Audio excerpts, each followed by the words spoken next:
Welcome to Telugu horror stories. మీకు horror stories ఇష్టమైతే మన ఛానల్ను సబ్స్క్రైబ్ చేసుకోండి. ప్రతిరోజు హర్రర్ లవర్స్ కోసం ఒక వీడియో రిలీజ్ అవుతుంది. హాయ్ గైస్, ఈ వీడియో మీకు నచ్చుతుంది అనుకుంటున్నాను. ఈరోజు వీడియోలోకి వెళ్దామా? అప్పుడు సమయం సాయంత్రం 7 గంటలు. అప్పుడు టెర్రస్పై చాలా చల్లగా ఉండడంతో పార్థు మిద్దెపైకి వెళ్ళి పడుకొని ఉంటాడు. పార్థు వాళ్ళ నాన్న ఒక ఫార్మర్ కావడం వల్ల పార్థు విలేజ్లోనే చదువుకున్నాడు. పార్థు వాళ్ళ నాన్న హయ్యర్ స్టడీస్ కోసం పార్థుని పట్నం వెళ్ళి చదువుకోమంటాడు. కానీ పార్థుకి చదువు అంటే పెద్ద ఇంట్రెస్ట్ ఉండదు.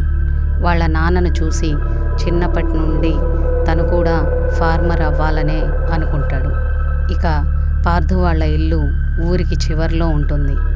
అతను సాయంత్రం అయ్యేసరికి టెర్రస్ పైకి వెళ్ళి అక్కడ పడుకుంటాడు. ఒకరోజు పార్థు మిద్దె పైన పడుకొని ఆకాశం వైపు అలానే చూస్తూ ఉంటాడు. అక్కడ చాలా నిర్మలంగా ఉంటుంది. అక్కడ పురుగులు చేసే శబ్దాలు కూడా చాలా వినసొంపుగా ఉంటాయి. అలా పార్థు ఆకాశం వైపే చూస్తూ ఉంటాడు. అలా చూస్తూ ఉండగా అతనికి ఉన్నట్టుండి ఒక బ్రేకింగ్ స్టార్ కనిపిస్తుంది. ఇంతవరకు అతను ఆకాశంలో ఎప్పుడూ అలాంటి బ్రేకింగ్ స్టార్ని చూడలేదు. అలా చూస్తూ ఉండే కొద్దీ పార్థుకి భయం మొదలవుతుంది. ఎందుకు అంటే ఆ బ్రేకింగ్ స్టార్ నేరుగా పార్థు వాళ్ళ ఇంటి వైపే వస్తున్నట్లు అతనికి అనిపిస్తుంది. ఇక పార్థు లేచి పరిగెత్తుదాం అనుకుంటాడు. ఇక అప్పుడు లైటింగ్ దాని దిశ మార్చుకొని ఫారెస్ట్ వైపుగా వెళుతుంది. షాక్లో ఉన్న పార్థు, నేను చూసింది నిజమేనా? ఆ బ్రేకింగ్ స్టార్ ఆల్మోస్ట్ మా ఇంటి పైనే పడుతుంది అనుకొని చాలా భయపడ్డాను. కానీ ఆ బ్రేకింగ్ స్టార్ ఏదో వెహికల్ లాగా తన డైరెక్షన్ మార్చుకొని ఫారెస్ట్ వైపు వెళ్ళింది. అసలు ఆ లైటింగ్కి గల కారణం ఏంటి? అది బ్రేకింగ్ స్టారేనా లేదా ఏదైనా అని కనుక్కోవడానికి పార్థు పైకి లేచి ఫారెస్ట్ వైపు పరిగెత్తుతాడు. బ్రేకింగ్ స్టార్ నేలకు తాకిన తర్వాత బలమైన శబ్దం ఏదైనా వినిపిస్తుందా అని పార్థు అనుకుంటాడు. కానీ అతనికి అలాంటిదేమీ వినిపించదు. కానీ అది ఏ డైరెక్షన్లో వెళ్ళిందో పార్థుకి అర్థం కాదు. ఏదో ఒక డైరెక్షన్లో చాలా బలమైన కాంతి వస్తున్నట్లు కనిపిస్తుంది. సో ఇక ఈ కాంతి ఆబ్జెక్ట్ నుండే వస్తుందేమో అని ఆ డైరెక్షన్లోనే పార్థు బయలుదేరుతాడు. పార్థు మార్నింగ్ టైమ్స్లో ఆ అడవిలోనే చాలాసార్లు తిరుగుతూ ఉంటాడు. కానీ రాత్రిపూట ఆ అడవి చాలా భయంకరంగా అనిపిస్తుంది. ఆ అడవిలో పురుగులు కీటకాలు చేసే శబ్దాలు పార్థుకి చాలా స్పష్టంగా వినిపిస్తూ ఉంటాయి. ఇక ఫైనల్గా పార్థు ఆ లైటింగ్ దగ్గరికి చేరుకుంటాడు. అంత దగ్గరికి వెళ్ళాక ఆ కాంతి చాలా పవర్ఫుల్గా వస్తున్నట్లు అనిపిస్తుంది. ఎంత పవర్ఫుల్గా అంటే ఆ కాంతిని తను కళ్ళతో చూడలేకపోతున్నాడు. అలా ఉండగా ఇక సరిగ్గా 10 సెకండ్ల తర్వాత ఆ కాంతి ఆగిపోతుంది. ఇక అడవి మరలా యథావిధిగా చీకటిగా మారిపోతుంది. పార్థుకి అసలు ఏమీ అర్థం కాదు. కానీ అతను ఆ కాంతి వచ్చిన డైరెక్షన్ వైపు చూస్తూ ఉంటాడు. సో చివరిగా పార్థుకి అక్కడ ఏముందో కనిపిస్తుంది. అక్కడ పార్థుకి ఒక ఎర్రటి బంతిలాగా ఒకటి ఏదో ఉన్నట్లు కనిపిస్తుంది. పార్థు కన్ఫ్యూజ్డ్గా అలానే చూస్తూ ఉండిపోతాడు. సో మెల్లగా ఆ ఎర్రటి బంతి నుండి ఏదో బయటికి వస్తున్నట్లు అనిపిస్తుంది. దాని లోపల ఉన్న ఆకారం ఏదో జెల్లా బయటకు దిగుతూ ఉంటుంది. అది షేప్లెస్గా ఉంటుంది. దానికి ఎటువంటి ఆకారం ఉండదు. ఇక పార్థు అలానే భయంతో చూస్తూ ఉంటాడు. ఇక ఆ జెల్ ఒక ఆకారం షేప్లో మారుతూ ఉంటుంది. అది చూడటానికి ఒక టీవీ యాంటెనా ఆకారంలో ఉంటుంది. ఆ ఆకారానికి సరిగ్గా పై భాగంలో యాంటెనా ఫామ్ అవుతుంది. ఆ ఆకారంలో ఎవరెవరో మాట్లాడుకుంటున్నట్లు పార్థుకి శబ్దాలు వినిపిస్తాయి. ఇక దానితో అక్కడ ఉండడం అంత సేఫ్ కాదని పార్థుకి అనిపిస్తుంది. ఇంకా అక్కడ నుండి పార్థు పరుగెడదాం అని అనుకునే లోపు పార్థు మొబైల్ రింగ్ అవుతుంది. పార్థు ఎక్కడికి వెళ్ళాడా అని వాళ్ళ నాన్న కాల్ చేస్తూ ఉంటాడు. ఇక పార్థు మొబైల్ రింగ్ శబ్దానికి ఆ జెల్ లాంటి ఆకారం పార్థు వైపు తిరుగుతుంది. ఆ ఆకారానికి పార్థు అక్కడ ఉన్నట్లు కనిపిస్తుంది. ఇక పార్థు ఒక్క సెకండ్ కూడా లేట్ చేయకుండా వాళ్ళ ఇంటి వైపు భయంతో చాలా వేగంగా పరిగెడతాడు. భయంతో ఇంటిలో ఉన్న అన్ని డోర్స్ లాక్ చేసుకుంటాడు. ఇక అక్కడే కూర్చొని ఉన్న పార్థు వాళ్ళ నాన్న, ఏమైంది పార్థు, అలా కంగారుగా ఉన్నావు అని అడుగుతాడు. ఈ విషయాన్ని వాళ్ళ నాన్నకు చెప్పాలో లేదో పార్థుకి అర్థం కాదు.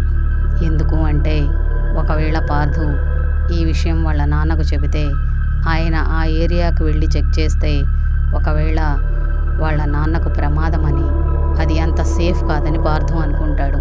సో రేపు మార్నింగ్ చెప్దాంలే అనుకొని పార్థు తన రూమ్లోకి వెళ్ళి నిద్రపోతాడు. కానీ పార్థుకి ఆ రాత్రంతా నిద్ర పట్టదు. తను అలా ఆలోచిస్తూనే ఉంటాడు. అసలు తను చూసిన ఆకారం ఏంటి అని దాని గురించి ఆలోచిస్తూనే ఉంటాడు. చివరకు అతను నిద్రపోతాడు. అలా నిద్రపోతున్న సమయంలో అతను ఏదో శబ్దం విని మెలకువ వస్తుంది. అప్పుడు సమయం ఉదయం 10 గంటలవుతుంది. ఆ శబ్దం ఏంటి అని హాల్లోకి వెళ్ళి చూస్తే అక్కడ ఎవరో ఒక స్ట్రేంజర్ పార్థు వాళ్ళ నాన్నతో మాట్లాడుతూ కనిపిస్తాడు. కన్ఫ్యూజ్డ్గా ఉన్న పార్థు వాళ్ళ నాన్నతో ఇలా అడుగుతాడు, నాన్న ఎవరట అతను? అప్పుడు పార్థు వాళ్ళ నాన్న, ఇతని పేరు రాకేష్ అంట. ఇతను టౌన్కు వెళ్తుంటే మన విలేజ్ దగ్గర ఉన్న హైవేలో ఇతని కారు బ్రేక్ డౌన్ అయిందట. ఇక ఈరోజు రాత్రికి ఈయన మన ఇంట్లోనే ఉంటారట అని పార్థుతో చెప్తాడు. ఇక అది విన్నాక పార్థు మైండ్లో ఏవేవో ప్రశ్నలు రన్ అవుతూ ఉంటాయి. నేను నిన్న చూసిన ఆ జెల్ లాంటి వ్యక్తికి ఇతనికి లింక్ లేదు కదా, ఏలియన్ నన్ను ఫాలో అవుతూ మా ఇంటి దాకా వచ్చిందా అని పార్థు ఆలోచిస్తూ ఉండగా రాకేష్ పార్థుతో, ఏదో ఏలియన్ చూసినట్లు ఉన్నావు ఏంటి అంటాడు. దానితో పార్థుకి ఇంకా భయం వేస్తుంది. డౌట్ లేదు, ఇతనికి నేను నిన్న చూసిన దానికి ఏదో లింక్ ఉంది. విషయాన్ని నేను ఎంత తొందరగా నాన్నతో చెబితే అంత మంచిది అని పార్థు అనుకుంటాడు. ఇక ఆ రోజంతా పార్థు ఈ విషయాన్ని వాళ్ళ నాన్నతో చెప్పడానికి చాలా ప్రయత్నిస్తుంటాడు. కానీ రాకేష్ ప్రతిసారి నాన్నతో మాట్లాడుతూ ఉంటున్నాడు. ఇక పార్థుకి ఏం చేయాలో అర్థం కాదు. ఇక రాత్రి అవుతుంది. ఇక పార్థు తన రూమ్లో కూర్చొని ఈ విషయం గురించి ఆలోచిస్తూ ఉంటాడు. అలా ఆలోచిస్తూ ఉన్న పార్థుకి బయట నుండి ఏవో శబ్దాలు వస్తూ ఉన్నట్లు వినిపిస్తున్నాయి. ఇంకా ఆ శబ్దాలు ఎలా ఉన్నాయంటే ఎవరినైనా వాళ్ళ తల దగ్గర బలంగా పట్టుకొని వాళ్ళని గోడకు కొడుతుంటే ఎలా అయితే శబ్దం వస్తుందో ఈ శబ్దాలు కూడా అలానే ఉన్నాయి. దానితో పార్థు వేగంగా తన రూమ్లో నుండి బయటకు వెళతాడు. ఆ శబ్దాలు సరిగ్గా పార్థు వాళ్ళ నాన్న రూమ్ నుండి వస్తున్నట్లు అనిపిస్తాయి. పార్థు వేగంగా వాళ్ళ నాన్న రూమ్ వైపు పరిగెడతాడు. ఇక వాళ్ళ నాన్న రూమ్లోకి చూస్తాడు. ఇక అక్కడ వాళ్ళ నాన్న రూమ్లోకి చూశాక పార్థుకి వెన్నులో వణుకు పుడుతుంది. రాకేష్ పార్థు వాళ్ళ నాన్న తల పట్టుకొని గోడకేసి కొడుతూ ఉండడం కనిపిస్తుంది. పార్థు వాళ్ళ నాన్న నొప్పితో అరుస్తూ ఉంటాడు. ఇక పార్థు రాకేష్తో, వదులు మా నాన్నని, ఏం చేస్తున్నావు అని అరుస్తూ ఉంటాడు. కానీ రాకేష్ పార్థు వాళ్ళ నాన్నని ఆపకుండా అలానే కొడుతూ ఉంటాడు. కానీ పార్థుకి ఆ మినిట్లో ఏం చేయాలో అర్థం కాదు. వెంటనే కిచెన్లో ఉన్న కత్తిని తీసుకొచ్చి రాకేష్ని వెనక నుండి పొడుస్తాడు. రాకేష్ వెంటనే వాళ్ళ నాన్నను వదిలేస్తాడు. ఇక వెంటనే పార్థు వాళ్ళ నాన్న ఆ కత్తి తీసుకొని రాకేష్ గొంతుని కోసేస్తాడు. వెంటనే రాకేష్ నెత్తురుకొక్కుంటూ కింద పడిపోతాడు. ఈ ఇన్సిడెంట్ని అంతా ఎక్స్పీరియన్స్ చేసిన పార్థుకి కాళ్ళు చేతులు కదలవు. పార్థు కింద పడిపోతాడు. పార్థు వాళ్ళ నాన్నకి తల దగ్గర బ్లీడ్ అవుతూ ఉంటుంది. ఇక పార్థు నాన్న, ఏంటి ఇదంతా, ఎవరితను అని పార్థు వాళ్ళ నాన్నని అడుగుతాడు. కానీ వాళ్ళ నాన్న ఏమీ మాట్లాడకుండా తన తల దగ్గర వస్తున్న రక్తాన్ని కాటంతో తుడుచుకుంటూ ఉంటాడు. కానీ భయంతో క్రింద కూర్చున్న పార్థుకి వాళ్ళ నాన్న బెడ్ కింద నుండి రక్తం వస్తూ కనిపిస్తుంది. ఈ రక్తం ఎక్కడ నుండి వస్తుంది అని పార్థు మెల్లగా వాళ్ళ నాన్న బెడ్ కిందకి తొంగి చూస్తాడు. అక్కడ ఉన్నదాన్ని చూశాక పార్థుకి ఏం చెయ్యాలో అర్థం కాదు. ఒక్కసారిగా వెన్నులో వణుకు పుడుతూ ఉంటుంది. ఎందుకు అంటే అక్కడ పార్థు వాళ్ళ నాన్న శవంలా కనిపిస్తున్నాడు. పార్థు భయంతో బెడ్ పైన కూర్చొని ఉన్న వాళ్ళ నాన్నని గమనిస్తూ ఇలా ఉంటాడు, నాన్న ఇది నువ్వేనా? కానీ వాళ్ళ నాన్న ఒక్కసారిగా పైకి లేచి పార్థు వైపు చూసి నవ్వుతాడు. కానీ వాళ్ళ నాన్న ఎక్స్ప్రెషన్ చూసి పార్థుకి చాలా భయం వేస్తుంది. ఎందుకంటే పార్థు వాళ్ళ నాన్న ఎప్పుడు పార్థుని అలా చూడలేదు. వాళ్ళ నాన్న శరీరం పార్థు అడవిలో చూసినట్లుగా మారి అతని తలపై యాంటీనా వచ్చినట్లు కనిపిస్తుంది. ఆ ఆకారం ఏవేవో మాట్లాడుతూ సిగ్నల్స్ ఇస్తున్నట్లు కనిపిస్తుంది. ఆ ఆకారం ఇలా మాట్లాడుతూ ఉంటుంది, మనం ఇక్కడ నివసించడానికి అనుకూలంగా ఉంటుంది. ఈ ప్లానెట్ మనకు చాలా అనుకూలంగా ఉంటుంది. మనం ఇక్కడ నివసిస్తున్న వారి ఆకారాలను పొందవచ్చు.